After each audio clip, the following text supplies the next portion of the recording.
Tiene mucha importancia porque en la actualidad se está viendo que ese mundo microscópico, que mayormente el microbioma está formado por bacterias, levaduras, algunos virus, ¿no? Tiene mucha importancia con nosotros, ¿sí? Bueno, tiene mucha importancia, o siempre lo ha tenido, solo que esta vez, como con el avance de la ciencia y la tecnología, se puede detectar. Se puede detectar debido al tamaño, ¿no? Debido al tamaño de las moléculas que participan, en este caso, por ejemplo, en un posbiótico, ¿no? Se puede detectar qué moléculas están presentes. Se puede detectar, por decir también, qué moléculas están presentes para que nos ayuden a nosotros a reconocer o potenciar el sistema inmunológico. Entonces, ahora mucho se habla de microbioma, inclusive hay papers especializados en microbiomas, del cual hemos sacado algunas fotos, hemos sacado algunos dibujos. Tenía uno, había preparado uno mejor, pero parece que el virus me lo ha bloqueado y es lo que he logrado un poco recuperar. Entonces, al hablar de microbioma, hablamos de un universo en nuestro interior. Se nos dice que nosotros somos más bacterias que células.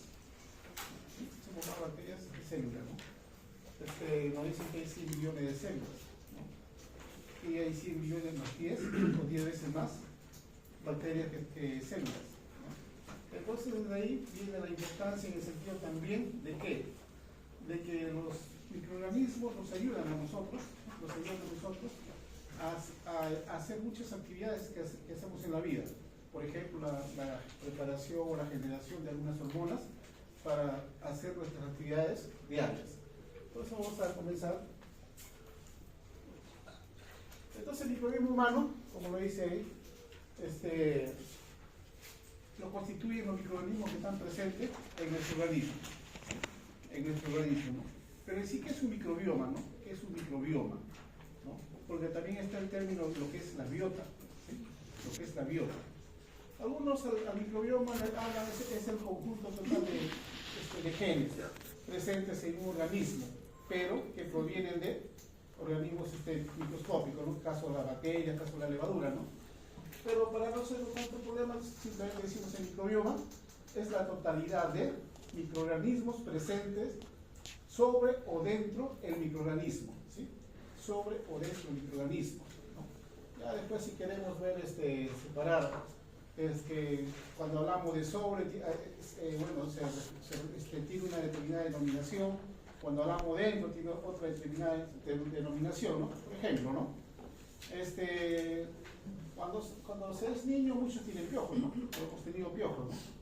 Entonces, si hablamos, está sobre el cuerpo. Hablamos de infestación. Pero cuando ingresa al organismo, hablamos de infección, ¿no? Y si nos vamos más allá, el término infección no necesariamente significa enfermedad, ¿sí? No necesariamente significa enfermedad, ¿no? Porque nosotros tenemos tanto el microorganismo al interior de nuestro cuerpo que nos causan daño. Entonces la infección ya viene de dos términos más, ¿no? Infección subclínica o infección clínica, que ya es enfermedad, ¿no? Pero más adelante posiblemente veamos algunos términos relacionados a la salud o a epidemiología, ¿no? Entonces ya es la parte epidemiológica, ¿no? Entonces en el microbioma humano nosotros hay que hablar siempre, ¿no? Sobre la totalidad de microorganismos presentes dentro de un ser humano, ¿no? Que lo podemos llevar también, como le decía, a los animales, lo podemos llevar también a lo que es, por ejemplo, ¿no? Ustedes saben que en la simbiosis hay uno que llamamos el mutualismo, ¿no? Entonces, una relación simbiótica, ¿no? Por ejemplo, podemos hablar también del microbioma que está interactuando en el caso de la fijación del nitrógeno, la fijación simbiótica del nitrógeno, ¿no? ¿Quiénes actúan, no? Son los microorganismos que están dentro de la raíz, fijación simbiótica. Pero también podemos hablar del microbioma del suelo rizosférico, los microorganismos que no están dentro de la raíz, sino que están fuera de la raíz, pero son aquellos que le proporcionan el nitrógeno ya transformado a la planta, ¿no? Entonces, también por eso le digo, ¿no? Hablar de microbioma es hablar de diversos tipos de ambiente, ¿no? ¿Qué parte de la Tierra o del universo podemos decir que no hay microorganismos, ¿no? En todas partes. Los microbios están inclusive en los sitios donde nosotros no estamos, ¿no? Ya. Entonces, Y después la actividad, bueno, acá todo habla sobre el microbioma, ¿no? ¿Qué es lo que se hace? ¿No? ¿Qué es lo que se hace? Por decirlo, cuando hablamos de los ciclos biogeoquímicos, ¿quiénes participan en los ciclos biogeoquímicos? ¿Qué será? ¿O cuál es la importancia de los ciclos biogeoquímicos? ¿Cuál será la importancia? Ciclo del agua, ciclo del nitrógeno, ciclo del fósforo, ¿no? ¿Cuál será la importancia? Obtener moléculas asimilables. Moléculas asimilables para, ¿no? ¿Alguien más?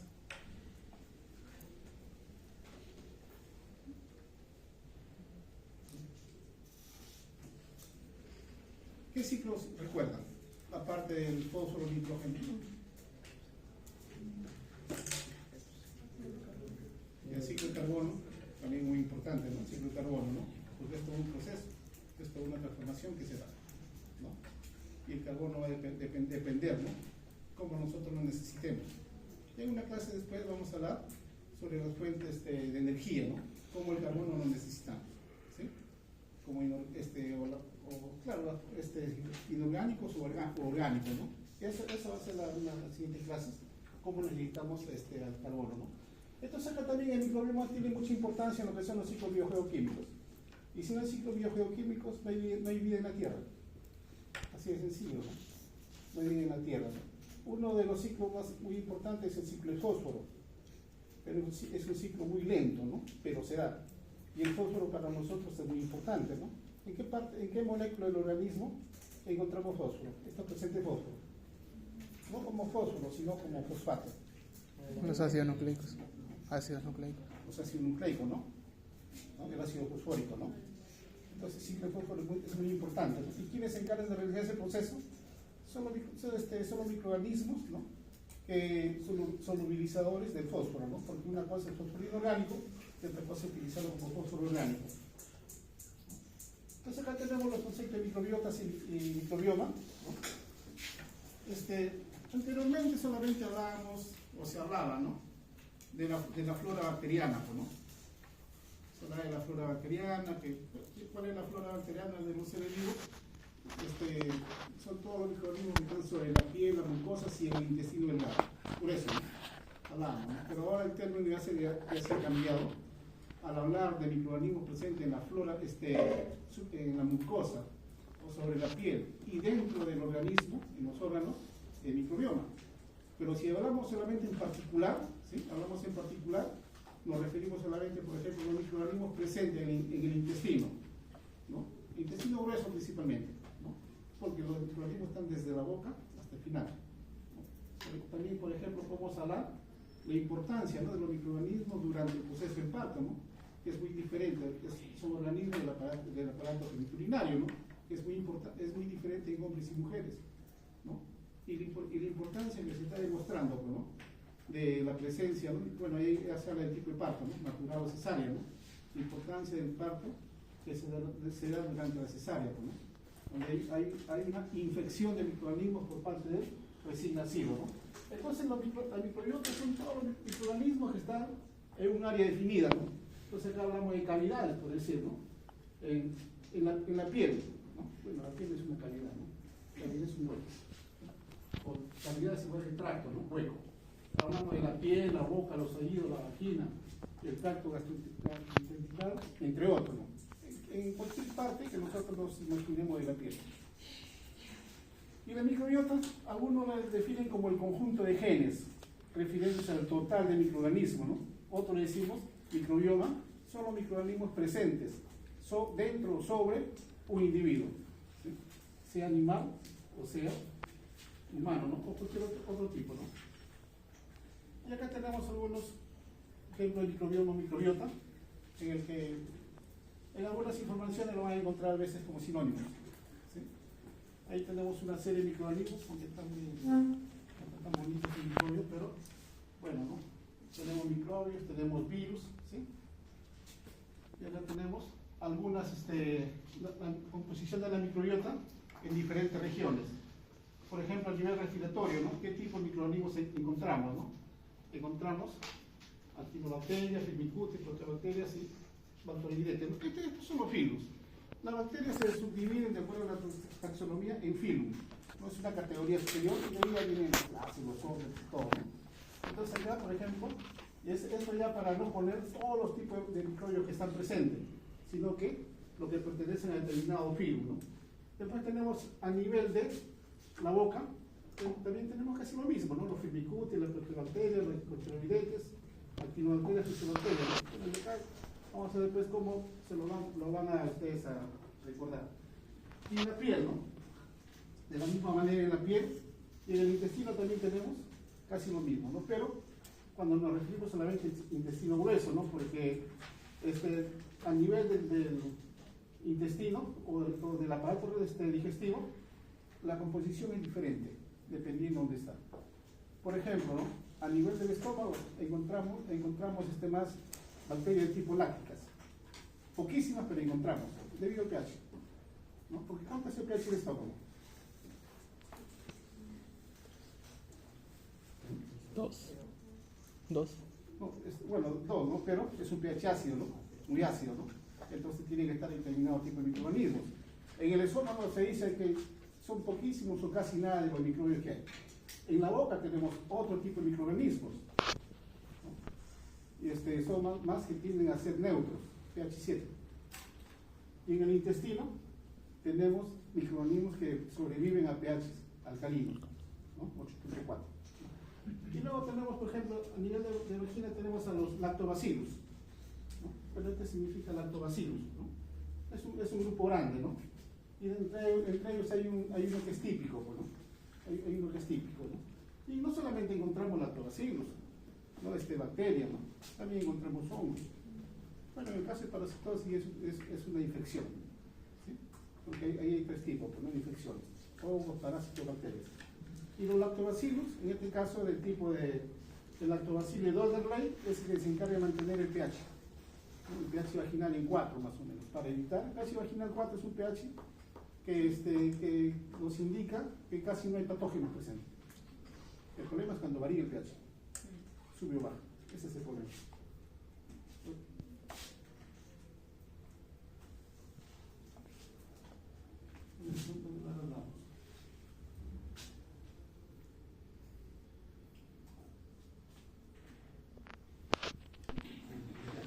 Entonces acá decíamos, ¿no? Que existen grupos microbianos también, por ejemplo, en el suelo. En el suelo tenemos horizontes A, horizontes B y horizontes C. Y de acuerdo a la profundidad del suelo, ¿no? Vamos encontrando determinados tipos de microorganismos. Y esto vamos a hacer una práctica, ya después de voltear los materiales, ¿no? Materiales sencillos. Vamos a hacer lo que es la columna de Vygotsky, y es una simulación más o menos de esto. Vamos a ver cómo varía, ¿no? Cómo varía en el tiempo los microorganismos y qué es lo que va sucediendo, ¿no? Bueno, eso ustedes lo van a ver en su casa o lo dejan por acá su botella, ¿no? Pero vamos a ver cómo sucede, ¿no? Al final eso lo vamos a relacionar con el mar de Chimbote, ¿no? Porque si ustedes sacan sedimento, ¿no? Del mar de Chimbote, van a sacar arena que huele a huevo podrido. Eso nos indica bacterias altamente anaeróbicas. Y eso, un día que vayan al mar y saquen tierra, lo van a ver, ¿no? Entonces acá tenemos distribución de grupos microbianos en el perfil del suelo, ¿no? Tenemos bacterias aeróbicas, anaeróbicas, ¿no? Tenemos actinomicetos, tenemos hongos, algas y protozoos, ¿no? Entonces, esto de acuerdo a la profundidad, ¿no? Algunos disminuyen y otros van a aumentar, ¿no? Entonces, cuando hablamos de un suelo, ¿no? De un suelo, por decir que ya es no tan apto para la agricultura, bueno, sigue siendo apto para la agricultura, pero su cantidad de nutrientes es bajísima, es el tipo C, ¿no? Entonces, el suelo A, la concentración de nutrientes es elevada hasta el suelo tipo B, ¿no? Entonces, si nosotros vemos en el horizonte A sub 0, que se subdivide en 3, encontramos, por ejemplo, más abundan las bacterias aeróbicas, porque el A sub 0 entre 0 y 10 es presencia de oxígeno, hay aire, ¿no? Hay movimiento, el suelo tiene huequitos, ¿sí? Tiene espacio, ¿no? El suelo no es algo duro, sino que tiene espacio, ¿no? Debido a la flora microbiana. Entonces encontramos mayormente bacterias aeróbicas. Las anaeróbicas sí son bajísimas, encontramos los actinomicetos, que también son un tipo de bacterias. ¿Sí? Encontramos hongos, encontramos algas y protozoos. Por ejemplo, ¿qué es un actinomiceto? Son bacterias. Pero ¿por qué se le da ese nombre? Se les separa, ¿no? De actinomicetos, bacterias, hongos, ¿no? ¿Por qué se les separa, ¿no? ¿En qué se diferencia una célula procariota de una eucariota? Ahí está la respuesta. La membrana, ¿no? La presencia de la membrana nuclear, ¿no? Las procariotas no tienen membrana nuclear, pero las eucariotas sí lo tienen, ¿no? Entonces los actinomicetos son bacterias filamentosas, son bacterias tipo hongo que tienen alargadas, ¿sí? Son bacterias y lo confunden con hifas, ¿no? Porque la unidad fundamental de los hongos son las hifas, ¿sí? En cambio, entonces lo confunden con hifas, ¿no? Pero lo consideraban dentro del grupo de los hongos, pero al observar la presencia si el lío no tenía membrana nuclear, no tiene membrana nuclear, por lo tanto son bacterias que se asemejan a los hongos, ¿no? Y es un grupo muy importante, porque la gran mayoría de antibióticos que utilizamos se han obtenido a partir de los actinomicetos, ¿sí? O se obtienen a partir de los actinomicetos, la gran mayoría. Aunque el primero fue un hongo, ¿no? Pero en los actinomicetos es el que nos proporciona la mayor cantidad de bacterias. Y ahora muchos están trabajando también con actinomicetos para otras actividades, ¿no? Diferente a la producción de antibióticos. Bueno, los hongos ya ustedes saben, ¿no? Es un hongo. ¿Cuál es su característica principal de los hongos? ¿Cuál es la característica principal de los hongos? Presencia de caminos. ¿Cómo?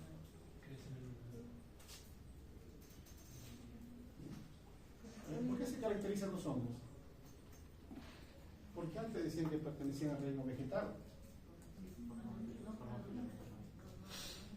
Y los hongos tienen pared celular. Entonces decían que pertenecían al reino vegetal. ¿Cuál es la característica principal de los hongos? Para que sea considerado dentro del reino de la naturaleza, ¿no? Pues son los procariotas, protistas, hongos, vegetales y animales. Acá sale el nuevo reino, ¿no? Pero los 5 oficiales solamente son 5, ¿no? Procariotas, protistas, hongos, vegetales y animales, ¿no? Entonces, ¿por qué los hongos que antes eran vegetales ahora ya no son vegetales, ¿no? Tienen su reino propio, ¿no? El fungio, micota, ¿no? ¿Por qué será? Si los actinomicetos no presentan membrana nuclear, parecen hongos, ¿qué le faltará a los hongos, no? ¿Por qué se caracterizan los vegetales? Por hacer fotosíntesis, ¿no? Los hongos tienen pared celular, las bacterias tienen pared celular, pero las bacterias no tienen membrana nuclear. Y los hongos tienen pared celular, pero no realizan la fotosíntesis. ¿Qué les falta? Clorofila. ¿Qué es importante por la fotosíntesis? Clorofila. ¿No? La clorofila, ¿no? La clorofila, ¿no? Pues no tienen los cloroplastos, muchos sí no tienen los vegetales. Entonces ahí ya estamos viendo que los hongos, ¿no? La característica principal es que reconozcan siempre a un hongo, ¿no? ¿Por qué se caracterizan los hongos? ¿No? No producen sus propios, son heterótrofos, ¿no? No producen sus propios alimentos. Ya. Entonces, sí, bueno, y las algas son vegetales marinos, ¿no? Del mar o del agua, ¿no?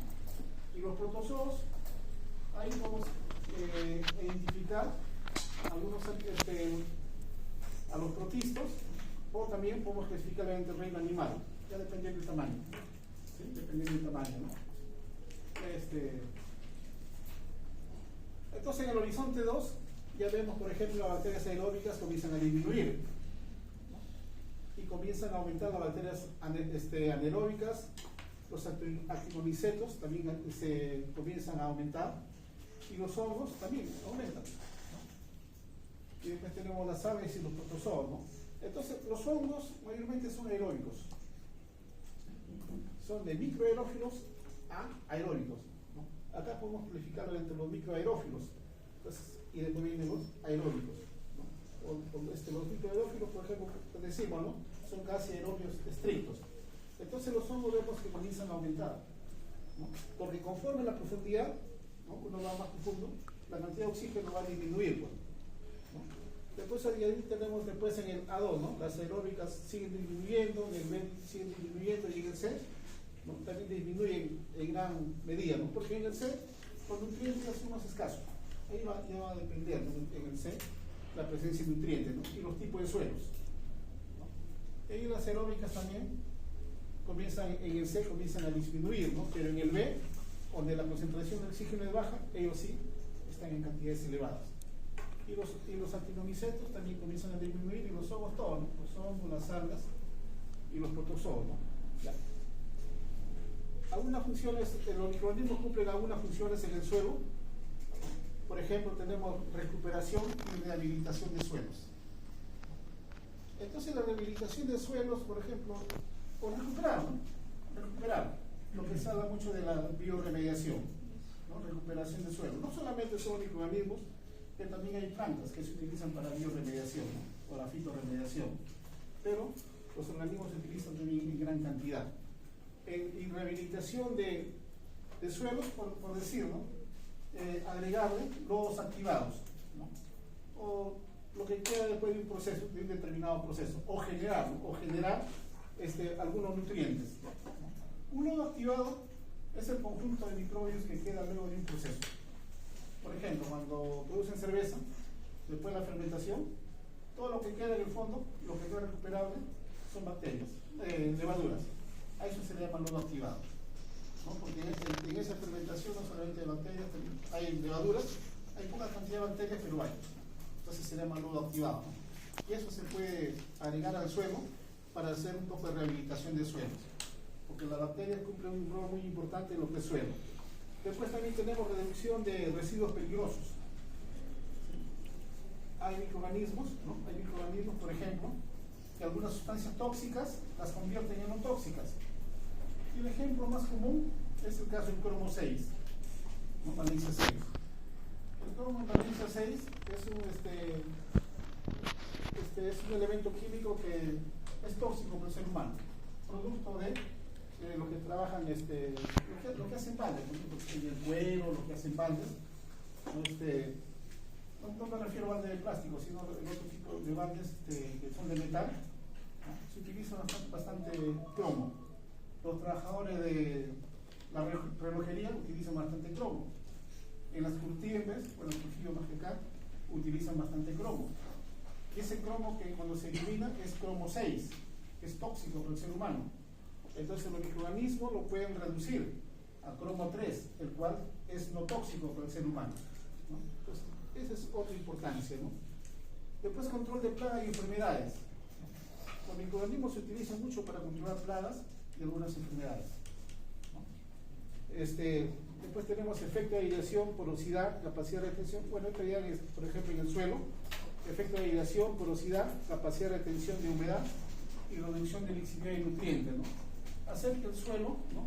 Cuando en el suelo arenoso uno echa agua, el agua se va. En cambio, cuando uno el suelo lo comienza a trabajar y comienza a agregar, por ejemplo, microorganismos, ¿no? O cualquier nutriente, ¿no? O cualquier abono hecho a partir de microorganismos, esto va a hacer que crear una red que hace que el agua se mantenga, ¿no? Y no se pierda, ¿no? Lo que se llama escorrentía, ¿no? No se pierda en el suelo. Esa es otra función de los microorganismos. Y después, formación y protección de raíces. Los microorganismos producen una serie de elementos, que hacen que estimulan el crecimiento de las raíces. Producen hormonas que hacen que las raíces se formen y también protegen a las raíces, ¿no? Acá mayormente nos referimos al grupo de los bacilos, ¿no? Los bacilos, como bacilos, hay un grupo muy numeroso que tienen hasta 5 o 6 actividades en función de la raíz y en función del suelo. Y eso ya más adelante en la remediación lo vemos. Y después acá tenemos, por ejemplo, poblaciones y bacterias totales. Bueno, este es otro bacter, es un microorganismo del suelo que se está utilizando bastante en la actualidad, ¿no? Para varias áreas, ¿no? Por ejemplo, algunos lo están utilizando para producir PHB, ¿no? Es otro bacter. Después aquí presentes, por ejemplo, en Monteavelica, ¿no? En variedades de papa, ¿no? papa peruanita 1 y papa la María, ¿no? Entonces acá lo vemos, cuántas bacterias, por ejemplo, ¿no? Este es fácil contar, en peruanita y cuánto hay en amarilla. Bacillus, ¿no? Varias especies, cuánto hay en peruanita y cuánto hay en amarilla, ¿no? Azotobacter, ¿no? Cuánto hay en peruanita y en amarilla. Actinomicetos. Entonces, esto por decirlo podríamos decir que es el microbioma del suelo de papa, de peruanita y amarilla, ¿no? Y vemos ahí que varía, ¿no? Las cantidades van a variar, ¿no? Entonces, ¿por qué las cantidades variarán, ¿no? ¿Por qué creen que las cantidades varían? Algunos tienen más, otros tienen menos.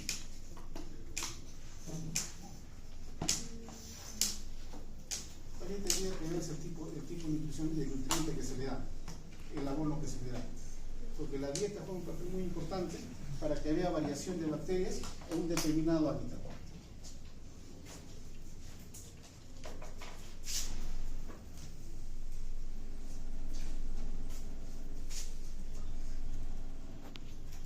Importancia de la microbiota intestinal en la salud y en la enfermedad. Entonces acá, por ejemplo, el microbiota intestinal nos dice que a menudo es nuestro segundo genoma, por la cantidad que hay, ¿no? Decíamos que hay más que las células. Este microbioma contiene más de 100 billones de microbios, superando en número a nuestras propias células, y está dominada por bacterias, ¿no? En este caso los Firmicutes y Bacteroidetes, que hay más especies, hay más de 1000 especies. Algunos dicen que hay 1200, casi 38, ¿no? Especies, ¿no? Pues acá otros no se hacen problema, hablan de más de 1000 especies, ¿no? Que estas constituyen el 90%, las Firmicutes y Bacteroidetes. Entonces, por decirlo, la Firmicutes incluye Clostridium, bueno, que es un Bacillus gram negativo, Lactobacillus y Ruminococcus, ¿no? Y otro género más. ¿Qué es lo que hacen esto, no? Esto fermenta la fibra dietética, y las convierte en ácidos grasos. Pues la fibra dietética, yo le adelanto, es un prebiótico, ¿sí? Porque es el alimento de los microorganismos, ¿no? En ácido graso de cadena corta, como el butirato. El butirato sirve como fuente de energía primaria para las células que recubren el colon, ¿no? Es el ácido butírico, ¿no? Y desempeña un papel fundamental en la regulación de la inflamación. Entonces acá ya encontramos que los microorganismos que se están produciendo, ¿no? Se están produciendo ácido de cadena corta, que al final va a cumplir una función específica en nuestro organismo, ¿no? Sobre todo en el caso de procesos inflamatorios. Después tenemos los bacteroidetes, particularmente los géneros Bacteroides y Prevotella, son expertos en descomponer los carbohidratos complejos, liberando así nutrientes esenciales que de otro modo nuestros cuerpos encontrarían en forma inaccesible. Cuando hablamos de carbohidratos, no solamente nos referimos a carbón, hidrógeno, oxígeno, ¿no? También acá incluimos en los carbohidratos aquellos, ¿no? Aquellos que están unidos, ya sea lípidos o están unidos a proteínas, ¿sí? Entonces, hay un grupo, ¿no?, definido de bacterias, ¿no?, que son ellos los que lo van a descomponer, ¿no? Y no solamente lo descomponen para que nosotros lo podamos utilizar, ¿no?, sino que también lo descomponen para que ellos mismos lo puedan utilizar. Ya más adelante vamos a ver en los simbióticos, ¿sí? Después tenemos a la bifidobacteria y filoactinobacteria. Son un género representativo celebrado por sus atributos probióticos que influyen en la salud intestinal al fortalecer la barrera mucosa y protegerla de patógenos esenciales. Esto es muy importante en los procesos diarreicos.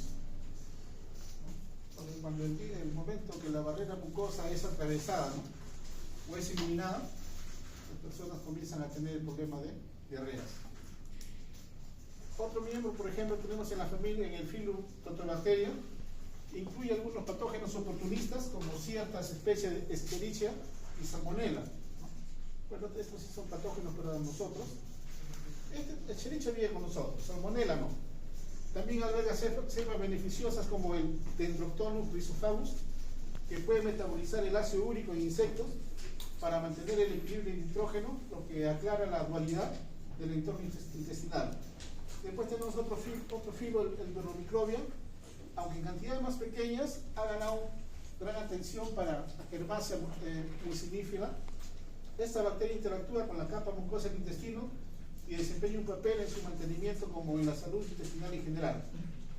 Después tenemos los filos menos explorados como las fusobacterias y cianobacterias.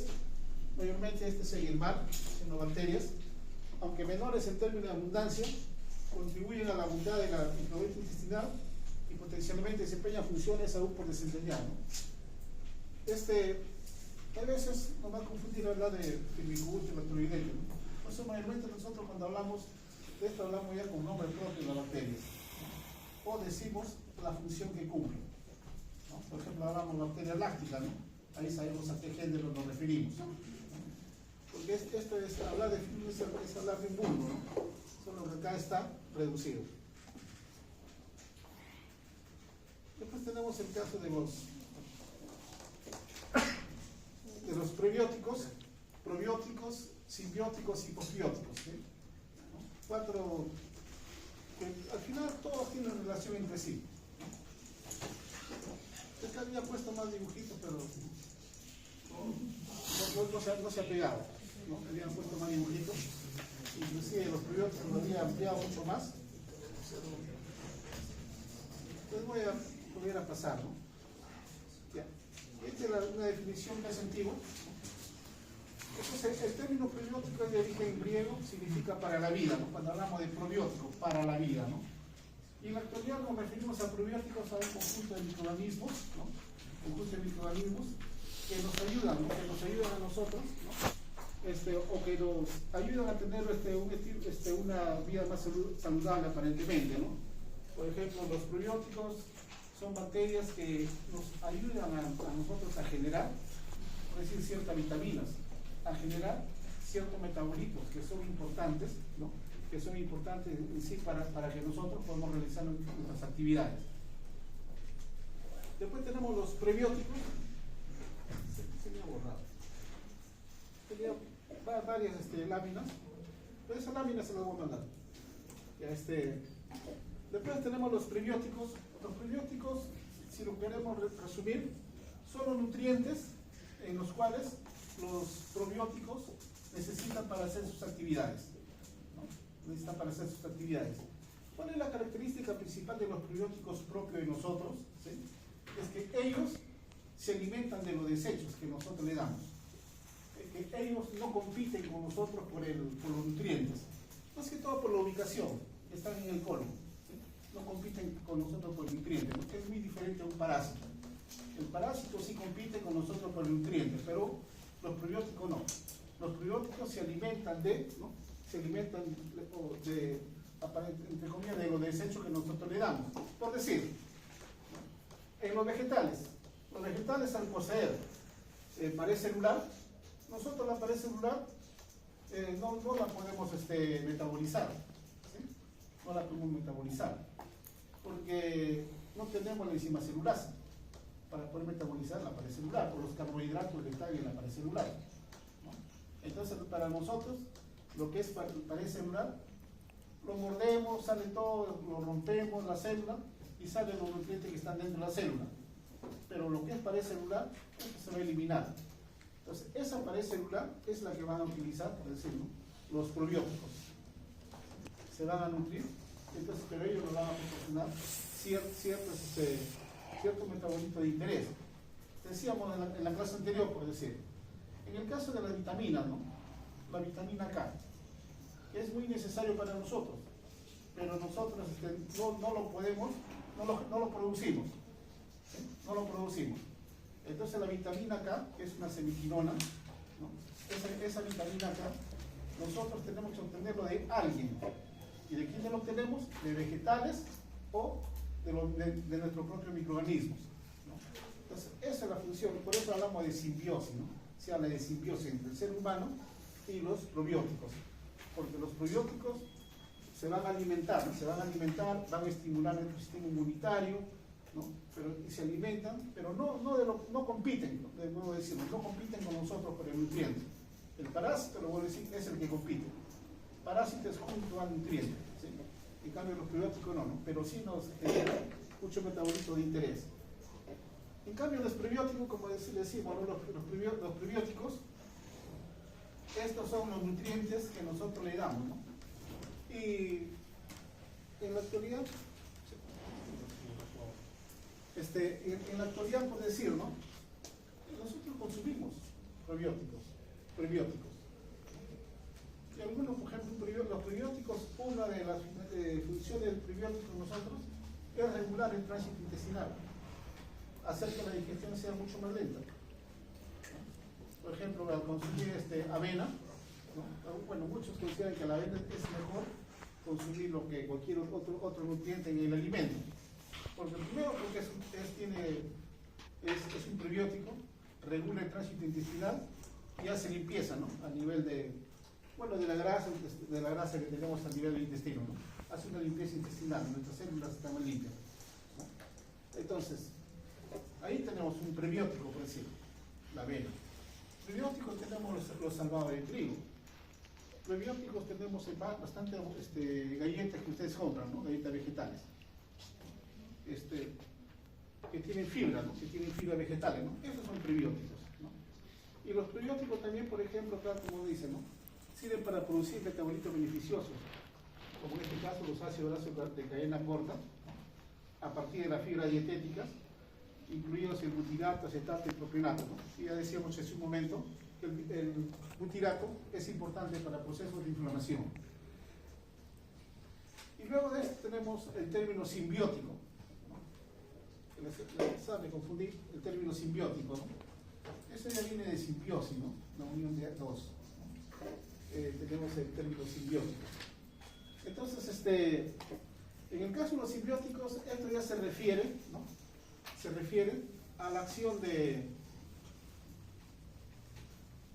un probiótico y un prebiótico. Yo tenía varias láminas, ¿no? Para mostrarles, pero pasaría el virus, no sé qué digamos, pero no se guardó. Y si abrimos ahí vamos a ver que están en algunas páginas, hay un Power incompleto, ¿no? Que tengo en el UCB. Entonces los simbióticos ya se refieren, ¿no? A una mezcla, ¿no? O se refieren a los alimentos en los cuales, ¿no? Están presentes probióticos y prebióticos al mismo tiempo, ¿no? Y ahora la moda es preparar simbióticos, ¿no? O casi todavía no se pone tan moda, ¿no? Pero se puede hacer que sea moda. Después lo vamos a explicar cómo se puede hacer, ¿no? Entonces el simbiótico está formado por un probiótico y un prebiótico. Ahí hablamos de simbióticos, ¿sí? Entonces,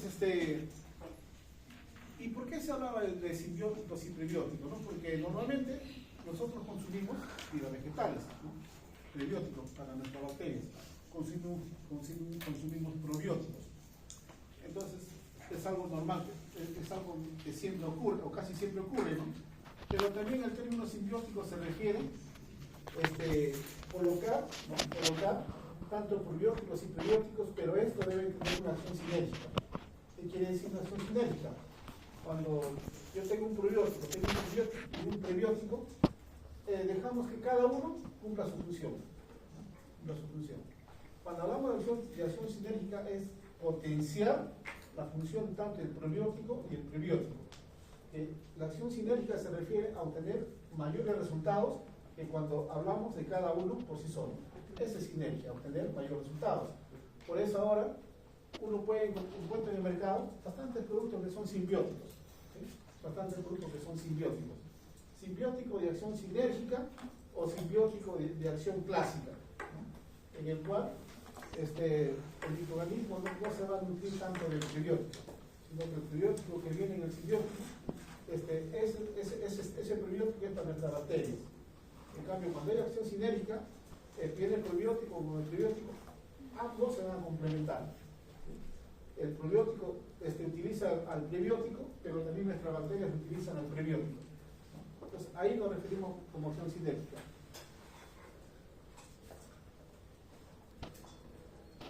El principal objetivo de los simbióticos es mejorar la tasa de supervivencia de los probióticos dentro del tracto intestinal, y una combinación adecuada debería proporcionar una mayor eficacia en comparación con el uso de cada uno en forma individual.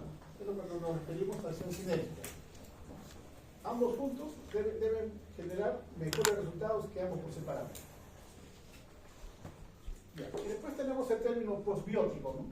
Este es un término también que ya muchos se están utilizando, ¿no? Muchos se están utilizando, ¿no? Y tiene bastante valor, ¿no? ¿Y qué es un posbiótico, no? ¿Qué es un posbiótico, no? Pos es después de la vida. Es un posbiótico, ¿no? Entonces, un probiótico es pro vida, un pre es ante la vida. Ahora decimos un posbiótico, ¿no? Entonces, ¿cómo generamos posbióticos, no? ¿O cuál es el valor de un posbiótico, no? Si lo hablamos así de forma, ¿no? más entendible, el posbiótico es aquel microorganismo muerto, ¿sí?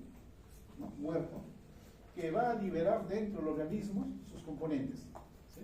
Que va a liberar dentro del organismo sus componentes. Ese es un posbiótico. Es que algunos a veces, o siempre hacían, ¿no? Le voy a echar un poco de levadura a eso, ¿no? Preparan su, no vaya más adelante, ¿no? Preparo un medio de cultivo y le voy a echar un poco de levadura. Y me sacan el frasco y le echan la levadura, ¿no? Hay que matar a la levadura. Y matarla está fácil. A la levadura, matarlos es fácil, ¿no? Entonces, acá los probióticos me dicen, ¿no? Bueno, acá está la definición que dan es definición la ISAP, ¿no?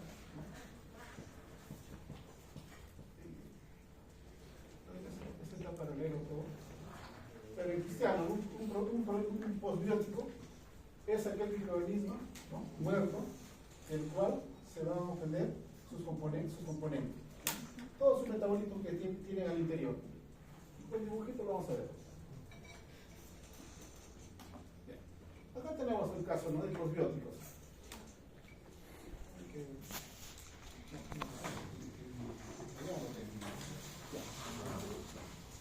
Entonces, en un posbiótico, por decirlo, acá tenemos componentes de un posbiótico, ¿no? Un posbiótico puede contener, ¿no? Células microbianas inanimadas intactas, ¿no? Son células muertas, ¿no? Células muertas, ¿no? Y fragmentos o estructura, o fragmentos celulares y estructura, ¿no? Acá tenemos la pared celular, tenemos exopolisacárido, ¿no? Con o sin metabolitos como productos finales, ¿no? Entonces, una bacteria, esta bacteria muerta, ¿no? Esta bacteria muerta lo que se busca, y es por sí la bacteria muerta, como decir que es un posbiótico, pero este posbiótico, para decir el término apropiadamente posbiótico, tenemos que tener todos sus metabolitos internos, ¿no? La bacteria tiene que romper su pared celular, o el microorganismo, romper su pared celular y liberar, ¿no? Y liberar sus metabolitos. Y esos metabolitos son los que van a jugar un papel importante con nosotros. ¿Sí? Ya ellos van a actuar, por ejemplo, ¿no? Ácidos orgánicos, péptidos, se refiere a aminoácidos, proteínas secretadas, enzimas, bactericinas. Y las bactericinas son sustancias, ¿no? Que podemos decir son los precursores de los antibióticos. Antes de destruir los antibióticos, las bacterias ya se mataban entre ellos, ¿sí? Y tenían sus bacteriocinas, ¿no? Por ejemplo, el coli tenía la colina, el coli, ¿no? Bacilo tiene bacilina, ¿no? La forma de cómo enfrentar a otro microorganismo. Entonces, ¿no? Acá, en bactericinas, por ejemplo, podemos encontrar también otros tipos más, ¿no? Estimulantes, ¿no? Por ejemplo, tenemos las interleucinas, lo que son aquellos que nos indican si es que nuestro organismo se ha generado, no se ha generado, si ha habido o no ha habido el ingreso de un agente extraño, ¿no? Las interleucinas, por decirlo, que son del tipo de bacteriocinas.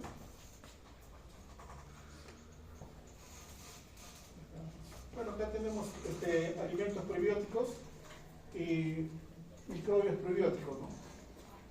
De esto ya, esta mezcla es un simbiótico, ¿no? Los simbióticos son microbios vivos y componentes alimenticios que modulan la microbiota. Y después, acá tenemos los probióticos, ¿no?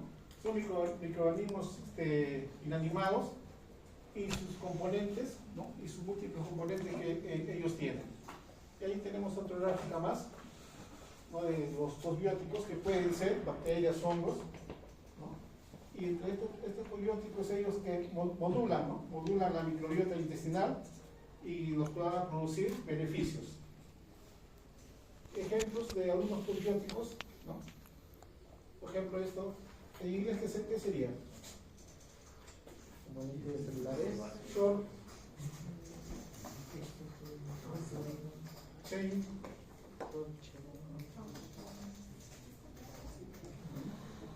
fat, ácido, ¿no? Ácido graso de la corta, ¿no? Posbiótico, ¿no? Ya lo que queda, luego que se ha roto la pared celular, lo que queda, ¿no? Serían los ácidos grasos de cadena corta, tenemos las células microbianas inanimadas, tenemos componentes celulares, comúnmente libres en el sobrenadante, tenemos enzimas, exopolisacáridos, otros metabolitos y sustancias, ¿no? Esa es la importancia ahora que se le da a los posbióticos. Pues se pueden producir posbióticos, ¿no? Hay uno que es bien conocido. Y acá tenemos, por ejemplo, respuesta a la modulación sistémica por el sistema nervioso, ¿no? Cuando está inactivado, cuando está activado. Y eso, el que va a activar son los metabolitos, ¿no? Por ejemplo, acá tenemos inactivación bacteriana, la bacteria se rompe y salen todos los posbióticos. Y estos posbióticos son los que están acá, ¿no?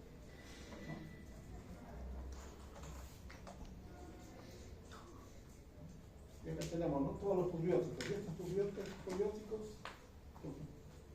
¿no? Van a cumplir una serie de funciones, ¿no?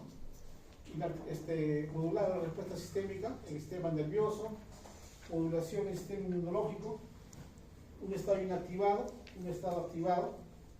Acá tenemos quiénes son ellos: ácidos grasos de cadena corta, vitaminas, indol, parapresol, citoquininas. Van a realzar, ¿no? El epitelio intestinal para que esta cumpla su función de barrera. También tenemos la modulación del microbioma, ¿no? A los microorganismos que están dentro del organismo, derivado de los metabolitos, ¿no? Y después también, bueno, arriba también de nuevo, ¿no? La modulación del microbioma, ¿no? El papel que cumplen los posbióticos, ¿no? Claro, los posbióticos son las moléculas que se generan a partir de bacterias muertas, ¿no? O microorganismos muertos. Ya después tenemos la evolución de la microbiota, desde el nacimiento hasta la ancianidad. Esto se va a modular dependiendo del tipo de alimento que nosotros consumamos, ¿sí? Porque los alimentos que desde niño hasta adulto es diferente, pues, ¿no? Por ejemplo, en el nacimiento, ¿no? Hay dos tipos, ¿no? Ya sea por cesárea o sea por método vaginal, ¿no? Por cesárea hay menor carga bacteriana, ¿no? Menor cantidad de estafilococos, ¿no?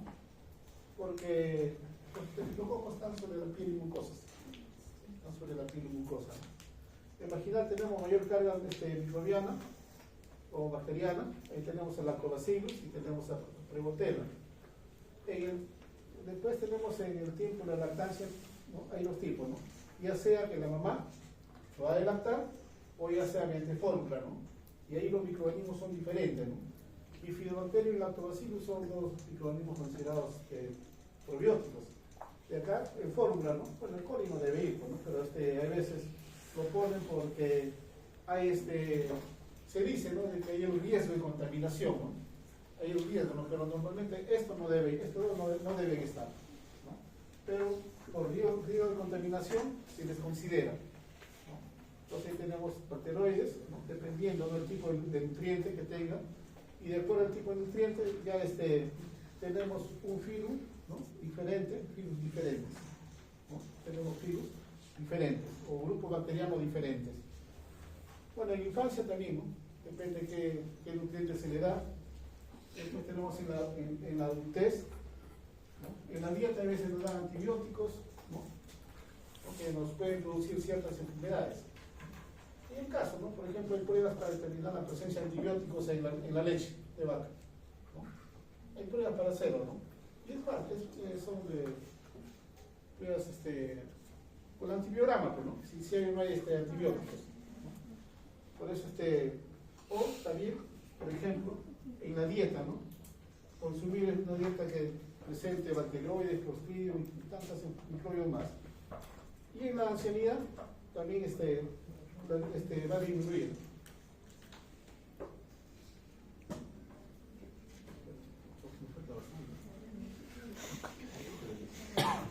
Bueno, y se dice, ¿no?, que aparentemente nacemos estériles, nos referimos a sin carga microbiana. Es lo que se dice, ¿no? Sin ningún microorganismo y que la microbiota se inicia luego del nacimiento. Pero ahora se está diciendo inclusive que la microbiota también está durante el nacimiento, cuando ocurre la comunicación madre-feto. Sin embargo, se menciona, hay reportes que mencionan que podría haber un pasaje de microorganismos a través de la placenta durante la vida intrauterina, ¿no? Hay bastante todavía para ir viendo, ¿no? Y ahora le digo, ¿no? Hay revistas especializadas en probióticos, ¿no? Frontiers es uno de ellos. Ahí habla, ¿no?, de que ya sí, cuando uno está en estado fetal también tiene los propios microorganismos que la madre le ha pasado. Pero es lo que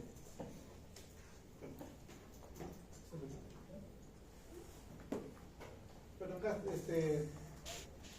otras revistas, grupos en medicina molecular, también el tipo de alimentos, ¿no? El prenatal, qué alimentos consumimos, y la infancia y un poquito más grande, ¿no? El IES. El prenatal, la madre, por ejemplo, su dieta debe tener un suplemento de probióticos y prebióticos, ¿no? Entonces la microbiota maternal, ¿no?, va a tener microorganismos, mayormente microorganismos probióticos, que van a ser transmitidos al niño, pues, ¿no? Y después en la infancia, ¿no?, también igualito, casi la misma dieta, o también se le da fórmula, y ese microorganismo, ¿no?, de la madre le va a dar, ¿no?, al niño le va a dar microorganismos probióticos a partir de la leche materna. Segunda vez tienen la oportunidad, miren la leche materna, el microscopio, van a ver que hay cualquier cantidad de microorganismos. Microorganismos que son puntitos que se mueven por rayitas, ¿sí? Puntitos por rayitas.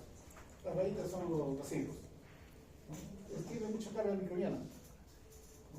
También es otra forma de cómo incrementamos nuestra flora bacteriana en el cuerpo.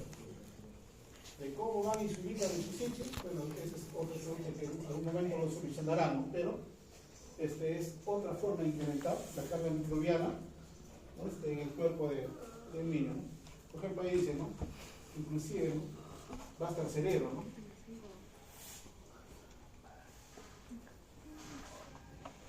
Después hay un proyecto que se llama el microbioma humano, ¿sí?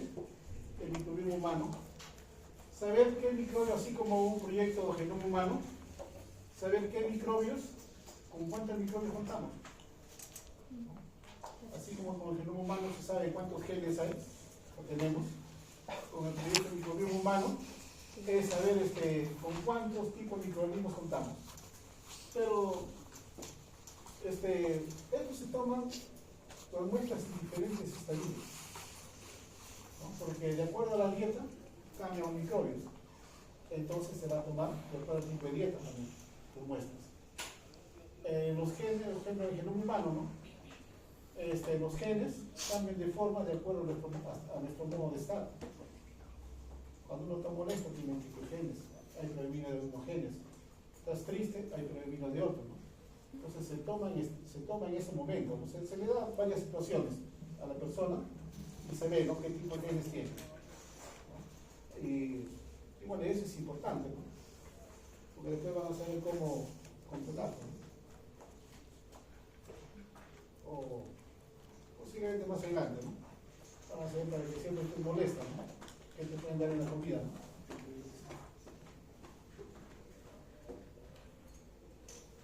Genes microbianos en el intestino humano, mayormente son las bacterias, arqueas, que también son bacterias, los hongos, los protistos, virus, fagos y organismos desconocidos.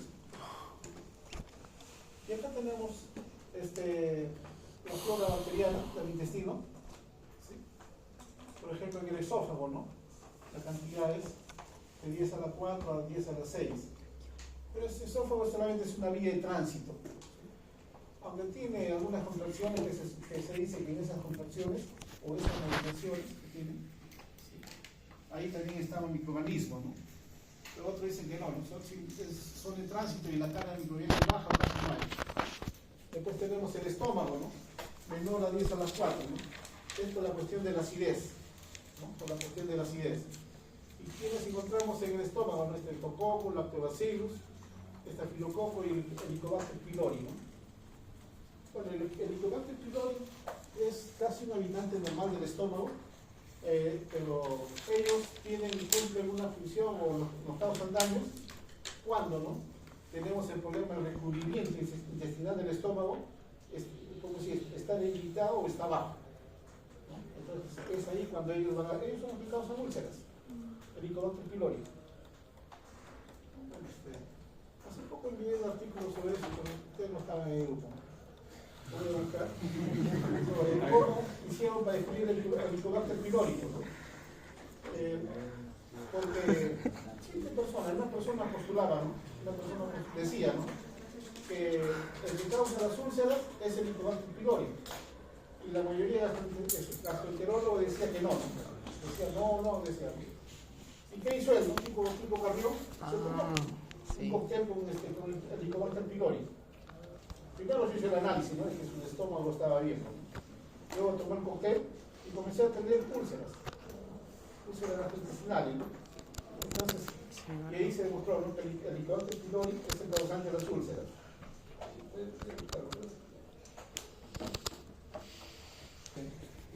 Bueno, que algunas personas se utilizan como conejillo de India, ¿no? Tipo Alcides Carrión, como Daniel. Ahí también el Helicobacter pylori es algo parecido, ¿no? La persona que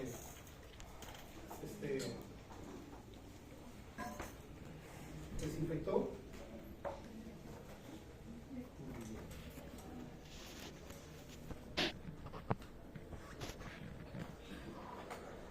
leche fermentada de Yakult, que es un probiótico. Y después tenemos en el hilo, ahí tenemos los tipos de bacterias que hay, de 10 a la 7 y 10 a la 8, unidades formadoras de colonias por mililitro, ¿no? Y después tenemos en el colon, ¿no? Y finalmente, o primero duodeno, yeyuno, ilio y colon, ¿no? Aunque es al revés, ¿no? Primero es yeyuno, ilio y duodeno.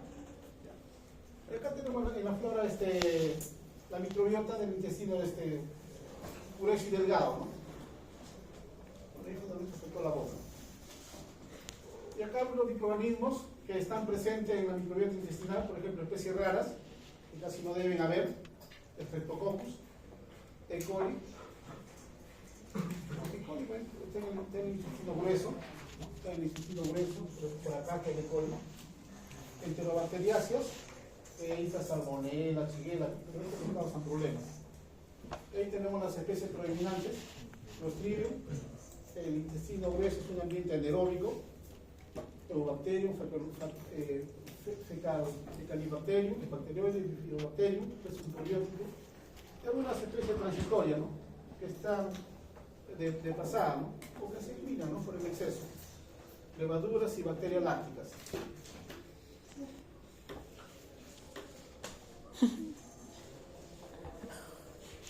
Entonces acá nos dice que la microbiota dominante es como la firma en cada individuo, ¿no? Y esta microbiota va a depender, ¿no? Va a depender del tipo de nutrición. Y la función de la microbiota intestinal, ¿no? Tenemos a los nutrientes, ¿no? Por ejemplo, para que nosotros vamos a absorber a través de las biocidas intestinales, tenemos toxinas, microbios, célula de defensa, tenemos la mucosa misma y la microbiota intestinal, ¿no? Una función metabólica, ¿no? Favorece la digestión, la fermentación de alimentos no digeribles, ¿no? Absorción de nutrientes, aminoácidos. Esta función aminoácidos lo hace la microbiota, ¿no? Los probióticos mayormente. Absorción de nutrientes, aminoácidos, vitaminas. Me refiero a al proceso de fermentación de alimentos no digeribles, ¿no? Que tenemos, estos ingresan a través de las células intestinales y participa en la síntesis de metabolitos, por ejemplo, la síntesis de ácido graso de cadena corta, que es muy importante en el caso para la biosíntesis de ácido graso de cadena larga, vitaminas K, vitamina B12, vitamina B8. Entonces, esta es la función metabólica que porque ellos cumplen. También función de barrera, ¿no? Defender contra los microbios, toxinas, producción de moco protector de la célula del intestino. El moco protector tiene la función de atraparlos. Igual cuando usted tiene un pollo, ahí si lo haga el microscopio van a ver bastante carga microbiana, ¿no? Porque tiene la función de atrapar los microorganismos. Y después le sale después de comer, ¿no? Entonces tenemos función de defensa, desarrollo del sistema inmunitario. Y función de mantenimiento, maduración del tubo digestivo, mantenimiento de la mucosa intestinal, producción de moco y actividad enzimática de la mucosa. Y ahí, la célula del intestino y lo que corresponde a lo que es la microbiota intestinal. ¿No? La microbiota, así como nosotros tenemos los glóbulos blancos, ¿no? Los macrófagos y micrófagos, están recorriendo el organismo, ¿no? Y busca de posibles agentes extraños. También la microbiota intestinal está sobre el intestino, la célula intestinal, para darnos algunas funciones o también para ayudarnos en la defensa del organismo. Pues tenemos acá también neurotransmisores producidos por bacterias. Por ejemplo, la norepinefrina lo produce E. coli, Bacillus saccharomyces. La serotonina, que es la del sueño, ¿no? Streptococcus, E. coli, Escherichia y Enterococcus. La dopamina, para el estado de calma, de relajamiento, Bacillus serratia, ¿no? Entonces, estos microbios juegan un papel importante en nuestro comportamiento, en nuestra actividad. Después, la microbiota intestinal es un órgano metabólico, por ejemplo, en el colon proximal, alta concentración de sustratos, rápido crecimiento bacteriano, y hay una sacarosis, ¿no? ¿Qué quiere decir, no? A la sacarosa convertirla en glucosa más fructosa. En el cambio, en el colon distal, bajo disponibilidad de sustratos, bajo crecimiento del bacteriano y la proteólisis. ¿Por qué? No? Porque las proteínas casi nosotros no las recuperamos, pues sí recuperamos la fuente de carbono. Proteínas que hay que tenerla como fuente de nitrógeno, ¿no? Las proteínas casi no las recuperamos, ¿no? Se van, ¿no? Se pierden, ¿no? Porque casi no almacenamos tantas proteínas. De acuerdo al consumo de la dieta, jalamos las proteínas que requerimos. Entonces acá en el colon distal ya es lo que se va a eliminar, ¿no? Después tenemos la disbiosis, ¿no? ¿Qué es lo que afecta a la microbiota? ¿Qué factores afectan a la microbiota? El exceso de higiene, ¿no? Algunos se lavan cada rato la mano con jabón y la mano se le vuelve blanca, son blancas, ¿no? Es más fácil no le gritan, le quitan la piel, ¿no? Después tenemos acá exceso de higiene, que acá tenemos algunos productos que utilizamos para en higiene, pues, ¿no? Está bien utilizarlo pues, en forma moderada, pues, no a cada rato. En la pandemia peor, ¿no? Algunos se lavaban la mano cada rato, ¿no? Otro también el uso inadecuado de antibióticos. La función del antibiótico es eliminar a los microorganismos. Pero el antibiótico no mira qué microbio elimina. Es cierto, ¿no? Que actúa contra quien está haciendo daño, ¿no? Pero también elimina a microbios que son benéficos. Esa es una desventaja a veces de los microbios. Por eso no se debe hacer un uso así abusivo de antibióticos. Para eso hay pruebas que se hacen que se llama el antibiograma, ¿no? Que te dice qué antibiótico debes utilizar. Por ejemplo, transforma las bacterias benignas, virus y hongos en elementos patógenos con capacidad para invadir tejidos y causar enfermedades, ¿no? Porque el ser vivo tiende a defenderse, ¿no? Entonces ellos se pueden transformar en agentes patógenos para nosotros. Buscan una forma de defenderse. Alternan las bacterias haciéndolas más resistentes, ¿no? Que el problema de los antibióticos. Por eso ahora se habla mucho de fagoterapia, ¿no? O incluir alimentos que sean más alimentos que tengan posbióticos, ¿no?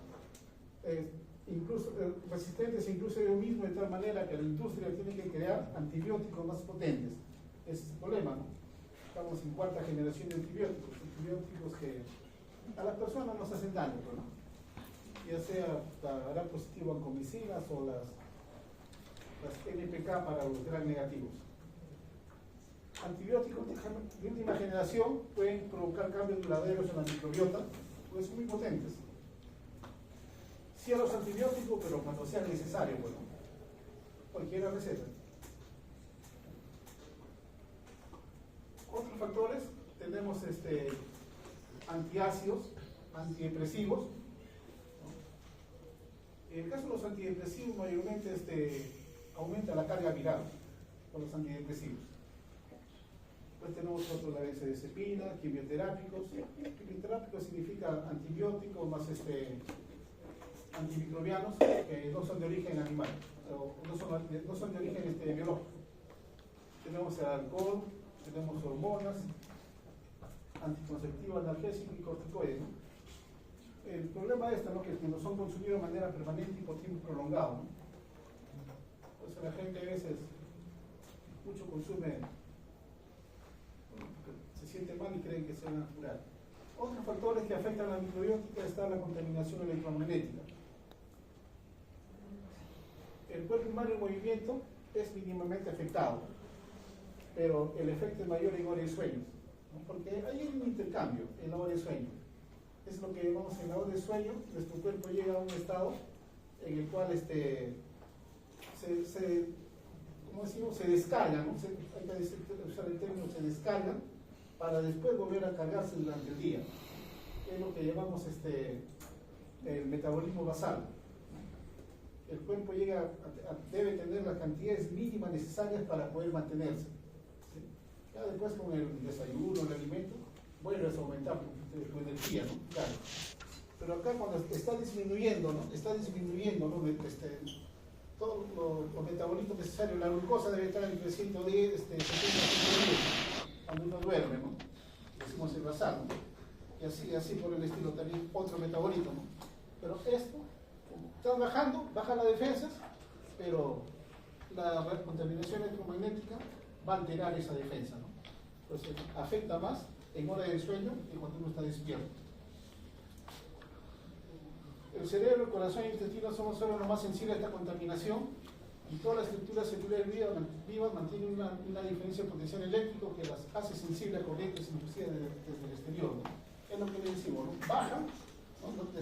Todo, digamos, a un estado mínimo, ¿no? Para poder mantenernos, pero la contaminación electromagnética aprovecha, ¿no? En otras palabras, ¿no? Es como un descuido, ¿no? Se descuida de algo y ahí recién ingresa la contaminación electromagnética. Después también el estrés crónico, ¿no? Gente que se estresa, ¿no? Y son más susceptibles a enfermarse. El estrés crónico. La exposición al estrés provocó un cambio en la composición, diversidad y número de microbios intestinales. La comunidad de bacterias en el intestino se convirtieron menos diversas con mayor número de bacterias potencialmente dañinas. La combinación baja uno sobre el otro. Estas bacterias afectan la función inmune y explica por qué el estrés altera la respuesta inmunitaria, ¿no? Bueno, es la inmunidad y comportamiento celular, ¿no?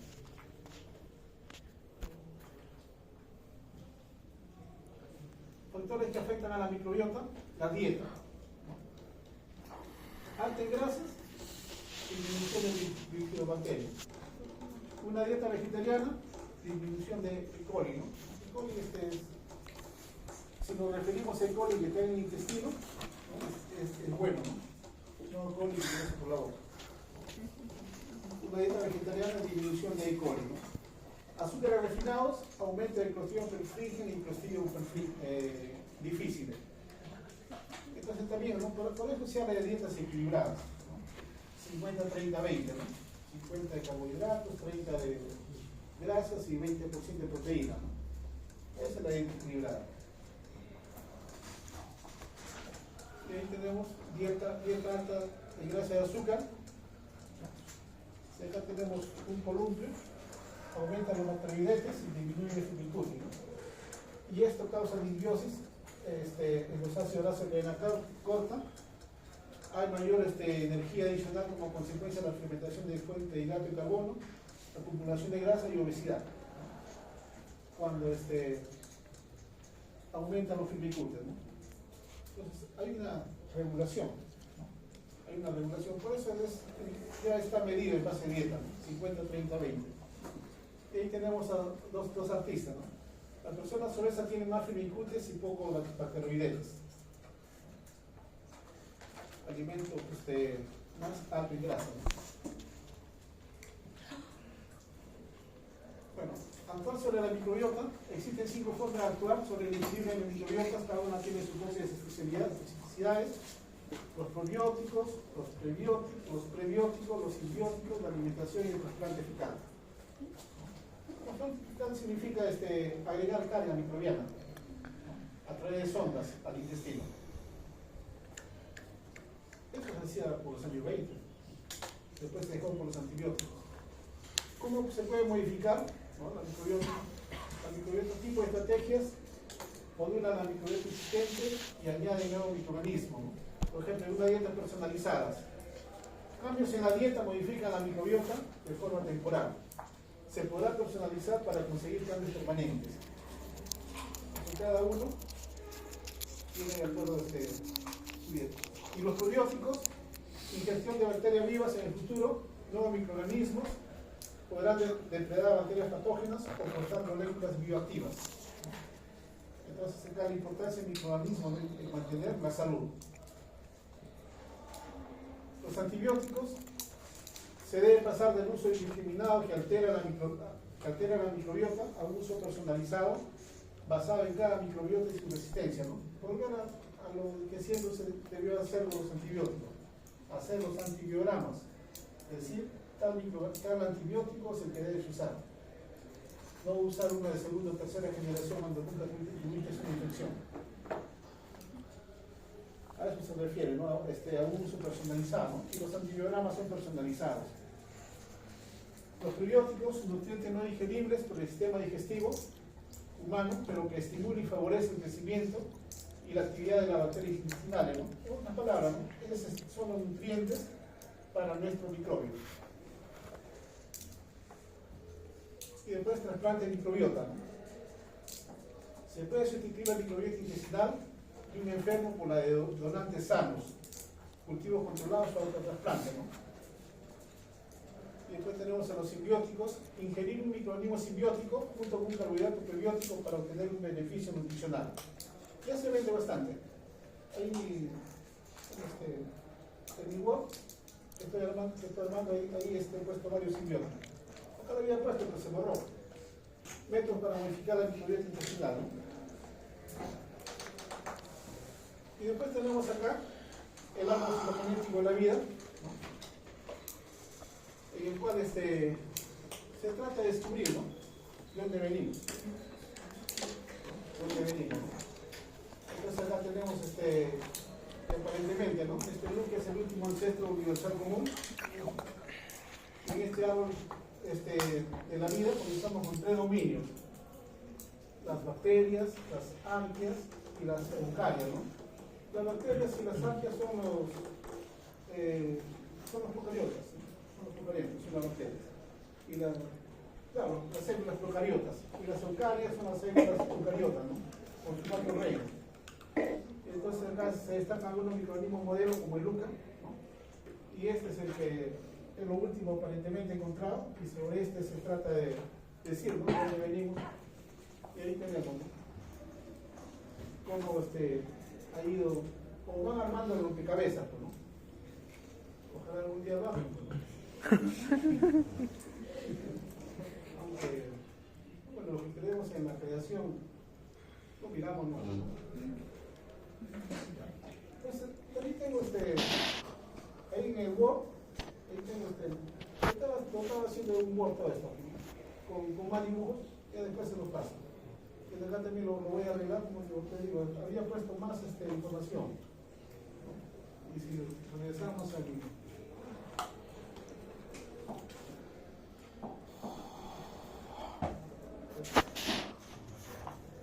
Y entonces, más tarde en el envío sobre la práctica